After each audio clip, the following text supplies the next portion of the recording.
Assalamualaikum warahmatullahi wabarakatuh. Saya Mia Riasnina Andika dari SDN Karya Bakti Cipanas, CGP Angkatan 8. Koneksi antar materi, kesimpulan, dan refleksi pada modul 1.1.A.8 tentang kesimpulan pemikiran Ki Hajar Dewantara. Pendidikan dan pengajaran merupakan suatu kesatuan yang tidak dapat dipisahkan dari pengajaran. Pengajaran merupakan proses dari pendidikan yang bertujuan untuk memberikan ilmu yang baik untuk anak secara lahir maupun batin. Sedangkan pendidikan merupakan sebuah sistem yang bertujuan untuk memberikan tuntunan terhadap semua kodrat yang dimiliki anak agar ia mampu mencapai keselamatan dan kebahagiaan sebagai manusia maupun sebagai anggota masyarakat. Ki Hajar Dewantara berpendapat bahwa pendidikan itu bertujuan untuk memanusiakan manusia, sehingga pendidikan harus menuntun. Pendidikan juga harus berorientasi kepada anak. Pendidikan juga harus sesuai dengan kodrat alam dan kodrat zaman. Pendidikan juga harus berproses kepada budi pekerti. Pendidikan juga merupakan filosofi tentang perubahan. Pendidikan yang menuntun bertujuan untuk menuntun segala kodrat yang ada pada anak, agar mereka dapat mencapai keselamatan dan kebahagiaan yang setinggi-tingginya. Pendidikan itu hanya dapat menuntun tumbuh atau hidupnya kekuatan kodrat yang ada pada anak. Guru ibarat petani yang mempunyai berbagai macam benih tumbuhan.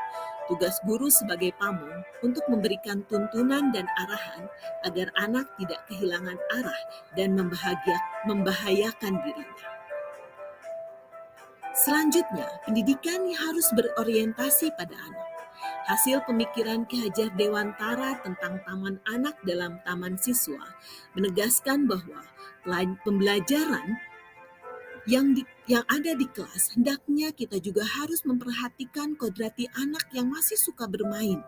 Lihatlah anak, ketika sedang bermain pasti mereka merasakan kegembiraan, dan itu membuat suatu kesan yang membekas di hati dan pikirannya. Jika anak sudah merasa gembira dalam belajar, maka pelajaran akan mudah didapat oleh anak. Seorang pendidik harus bisa melayani segala kebutuhan belajar anak yang berbeda-beda. Kita harus berorientasi kepada anak. Kita juga harus bisa memberikan kebebasan kepada anak untuk mengembangkan ide, berpikir kreatif, mengembangkan bakat atau minat siswa, sehingga mereka merasakan merdeka dalam belajar. Selanjutnya, pendidikan juga harus sesuai dengan kodrat alam dan kodrat zaman. Ki Hajar Dewantara menegaskan bahwa dasar pendidikan anak berhubungan dengan kodrat alam dan kodrat zaman. Mengenai pendidikan dengan perspektif global, Ki Hajar Dewantara mengingatkan bahwa pengaruh dari luar tetap harus disaring dengan mengutamakan kearifan lokal, sosial, budaya di Indonesia. Pendidikan juga harus memperhatikan pendidikan budi pekerti. Jika Indonesia yang beradab, maka pendidikan menjadi salah satu kunci utama untuk mencapainya. Pendidikan yang utama itu berasal dari keluarga. Keluarga menjadi tempat yang paling utama untuk melatih pendidikan sosial, karakter anak, sehingga anak memiliki budi pekerti yang selaras antara cipta, rasa, karsa, dan karya, dan dilatih untuk memiliki kesadaran yang utuh untuk menjadi dirinya dan memerdekakan orang lain. Selanjutnya, filosofi pendidikan Ki Hajar Dewantara adalah filosofi tentang perubahan. Karena menurut Ki Hajar Dewantara, pendidikan dan kebudayaan merupakan satu kesatuan yang harus selalu berubah. Perubahan merupakan suatu yang kekal. Filosofi pendidikan Ki Hajar Dewantara adalah filosofi tentang perubahan. Terdapat 3 kerangka Ki Hajar Dewantara. Yang pertama yaitu kodrat keadaan, yaitu kodrat alam dan kodrat zaman. Kemudian yang kedua, prinsip melakukan perubahan. Ajastrikon, yaitu kontinuitas, konvergensi, dan konsentris. Yang ketiga, perubahan budi pekerti yang harus seimbang antara cipta, rasa, karsa dan tenaga, sehingga pendidikan budi pekerti yang seimbang akan melahirkan kesempurnaan budi pekerti yang melahirkan kebijaksanaan. Kemudian, menjawab pertanyaan pemantik tentang apa yang Anda percaya tentang murid pada pembelajaran sebelum Anda mempelajari modul ini. Yang pertama, terdapat kesalahan terhadap pola pemikiran memandang murid. Murid melihat murid sebagai pribadi yang tidak mengetahui apa-apa, sehingga ketika di kelas guru menjejalkan pengetahuannya kepada murid. Yang kedua, masih berorientasi pada tercapainya tuntunan materi dalam kurikulum, sehingga kita ketika mengajar kita seperti dikejar oleh materi-materi yang harus tuntas pada waktu itu, karena sebentar lagi akan ada evaluasi di pertengahan atau akhir semester. Oleh karenanya, murid dipaksakan untuk dapat mengerti materi ajar yang diberikan tanpa memberikan kesempatan kepada mereka untuk mengkonstruksi pemikiran dan pemahamannya sendiri.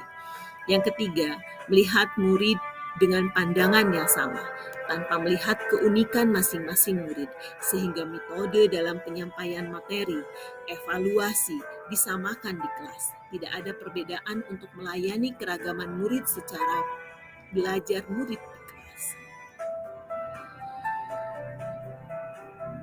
Kemudian, hal apa yang berubah dari pemikiran dan perilaku saya setelah melihat dan mempelajari modul ini?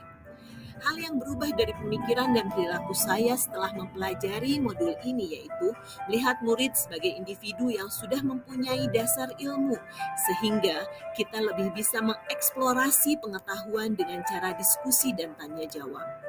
Kemudian tidak melulu melihat ketuntasan materi ajar, lebih rileks dalam menyusun program kegiatan di sekolah, tapi tentu tetap mengacu pada tujuan, visi, dan misi sekolah. Yang selanjutnya melihat keunikan dan keragaman murid dan bakat murid, sehingga ingin mewadahi keragaman bakat itu dalam kegiatan dan pelayanan di sekolah. Selanjutnya, apa yang ingin segera saya lakukan di sekolah sebagai cermin pemikiran Ki Hajar Dewantara? Yang pertama, saya ingin menciptakan sekolah ramah anak, sehingga anak betah dan gembira ketika berada di sekolah. Yang kedua, membuat dan atau menggalakkan serta mengaktifkan kembali kegiatan ekstrakurikuler yang dapat memfasilitasi minat dan bakat anak, juga minat dan bakat guru-guru di sekolah. Yang ketiga, menerapkan pembiasaan yang baik untuk dapat menumbuhkan karakter anak dan guru di sekolah. Terakhir, kesemuanya tidak dapat diraih jika hanya sendiri yang berbuat. Oleh karenanya, mari kita bersama mulai bergerak, dan menggerakkan dalam pendidikan guru penggerak. Terima kasih. Assalamualaikum warahmatullahi wabarakatuh.